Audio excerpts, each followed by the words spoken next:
Palmar. This question is for both of you, and it goes to something that Eva Kovac said yesterday in her talk. She described testimony as a real-time performance full of future expectations. And I want to ask how that affects how we, historians or other scholars who are reading specifically testimony from trials, should understand what Professor Wiseman talked about as the idea of the model listener that someone like La Pena might have had in mind. Presumably he was himself consciously shaping his testimony towards people like us today. For Professor Theofilakis, at a certain point, I suppose, in some of the documents, Eichmann was looking forward past the trial itself. So if you go ahead and expand on the idea of how, I take it we are not the model listeners for either of these. So how does that change our perspective on the testimonies of both the survivor on the one hand and the perpetrator on the other hand? I think we can take the example of the more charitable listening techniques of, let's say, the Nebenklage, right, the joint plaintiff representatives as models for our own scrutiny.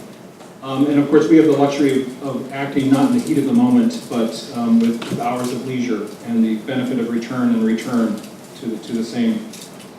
In some cases, not just written manuscripts, but of course the audio, especially for the Frankfurt Auschwitz trial, the audio that's available, which allows us to bring that emotional dimension. It's one thing to read the transcript; it's another thing to know that while the judge is speaking through one microphone, the witness is continuing to weep through the other microphone, as often is the case.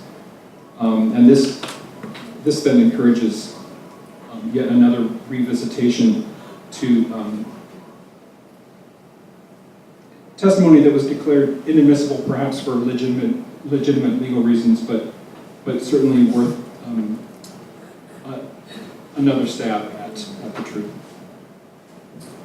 Thank you for the question. I totally agree with the point that we have the clip for the Eichmann trial, and when you look at the body language of Eichmann, it's very interesting when you have on one side the Eichmann attitude and on the other side the testimony, what you don't have in the transcription.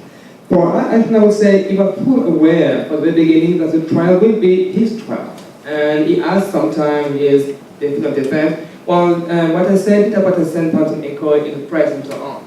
But also, when you have access to the notes, my hypothesis, it developed a double-level narrative: one for the court and for the enemies, and second one for the future, which is when the Nazis will come back and do the Fourth Reich.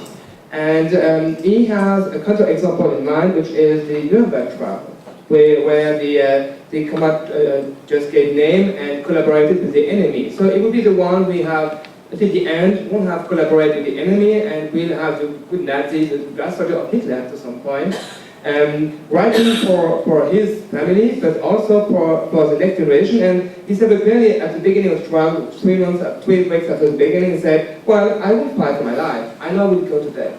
I found the for the truth, for the next generation. And I'm sure what I'm saying, and probably I am one of the historian, will be useful for historian in 50 years, because it's some archive, and I just help historian for the next, the history of the trial and a new history of the Third Reich.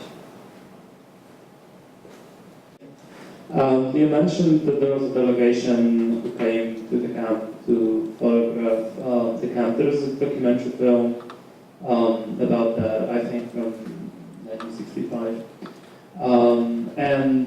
The film itself is, well, there's a lot of doubt about the purpose of Germans coming to Auschwitz, and basically the power of understanding of what happened in the camp is undermined in the voiceover. They say, well, the representatives of the nation, of the perpetrators, are not going to understand the camp at all. So that's the main line in the film.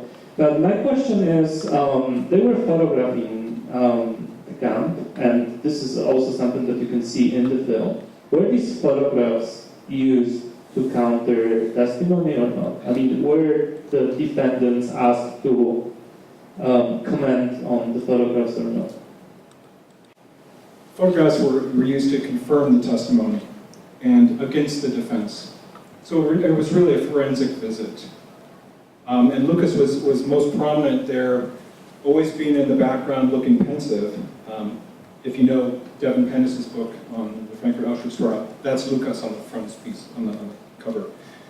So, in fact, one of the defense attorneys who went along said, basically, my mind has changed, I can no longer defend my client with the same frame of mind.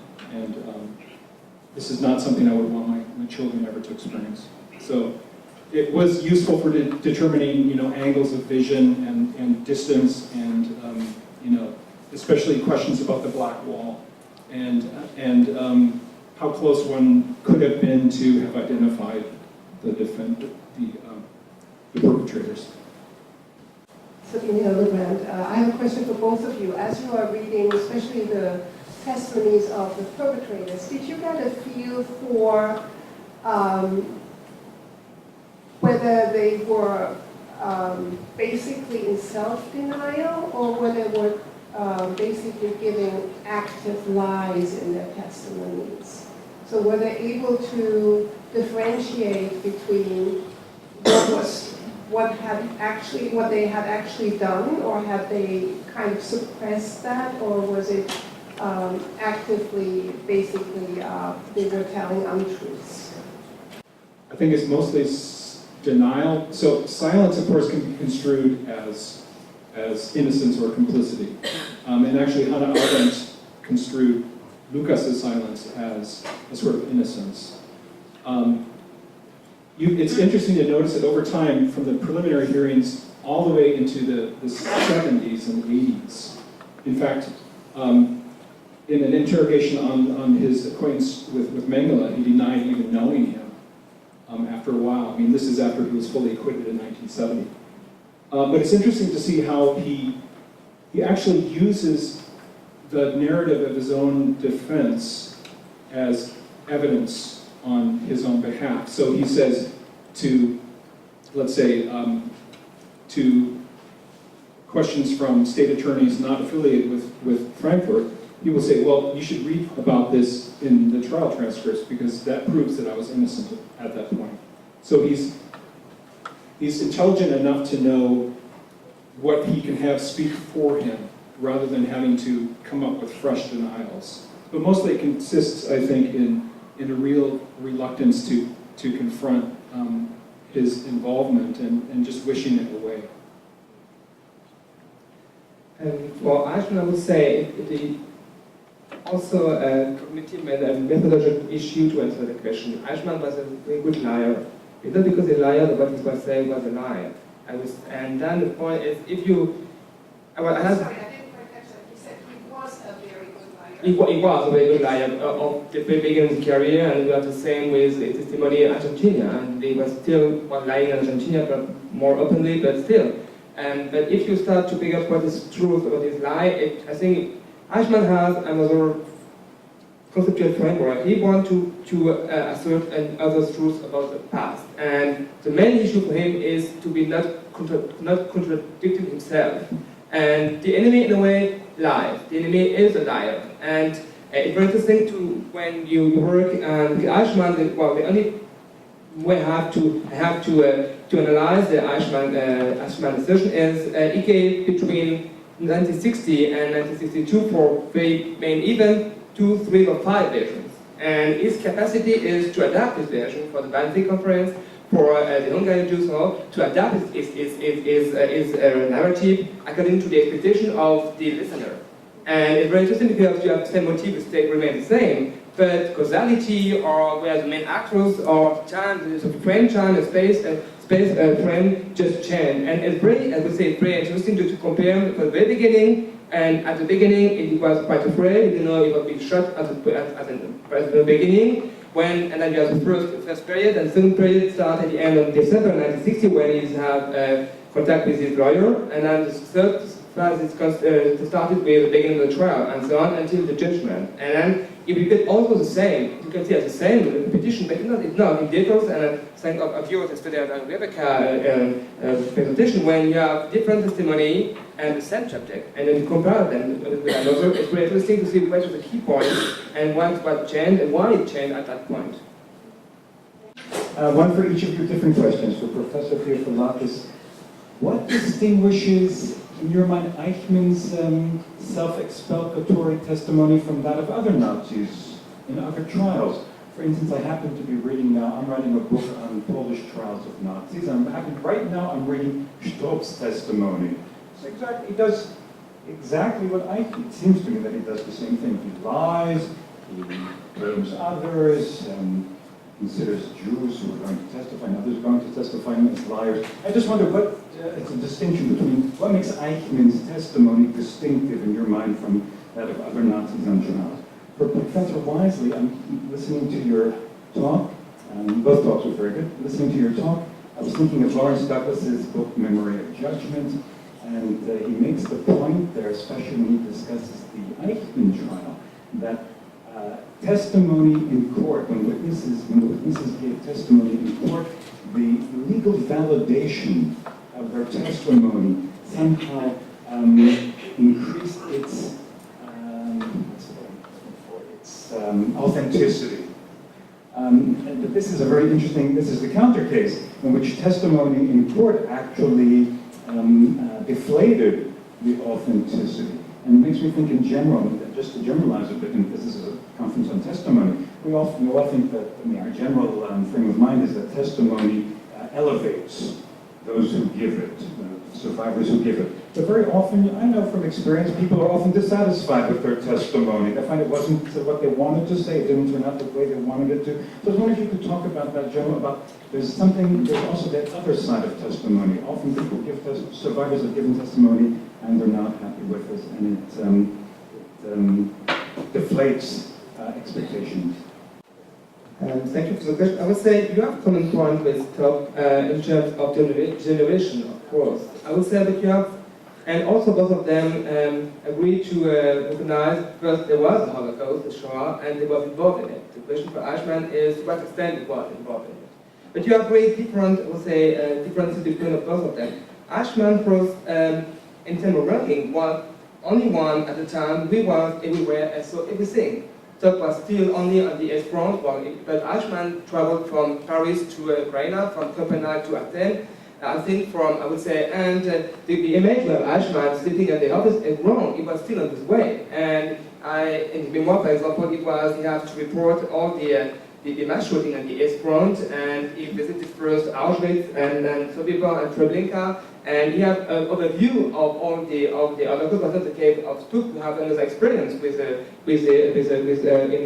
game. You should talk just as an example. Yeah, I would say that Eichmann had the duty to write an overall history of Nazism, but not the case of Trupp. The second difference is the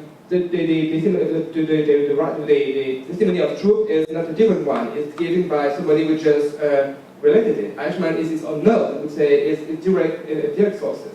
And thirdly, I would say it's also an image on that extent. Eichmann is as a tradition. Eichmann is still saving von Plato, to Spinoza, von Kant, von Kant, von Jesus Christus. Here, the pretension to be also linked to the high level culture, but not understood. And in for instance, training by Eichmann, for example, because he was well prepared in Argentina in 1957, he spent 2 or 3 months with Sassen, I don't want to spend now, but he was very aware of the historiography. And his note is very interesting.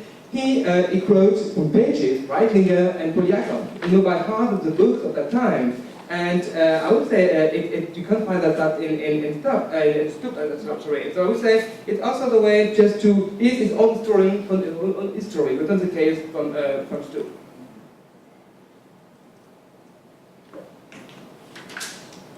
For the question about testimony deflating or inflating, I think it's always a good idea to examine testimonies in a cross-literary manner.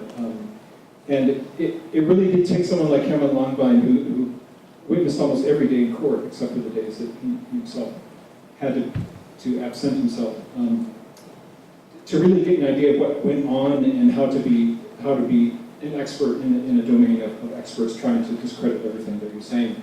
I think it's a double humiliation. They revisit the scene of trauma. It's usually in the language that's not their mother tongue. They're damned if they're prepared, and they're damned if they're not prepared. Because if they're over-prepared, then that's, of course, a reason for the defense to immediately seize upon someone coached you, therefore your statement is not authentic. If they're not prepared, then of course they can't anticipate the questions, and of course they're trying to tell their own story, and are being interrupted by the detailed questions that are necessary for incrimination. So I do think it's revisiting a scene of humiliation, and it's a romantic notion to think that the testimony elevates. Can I invite everyone to thank our speakers?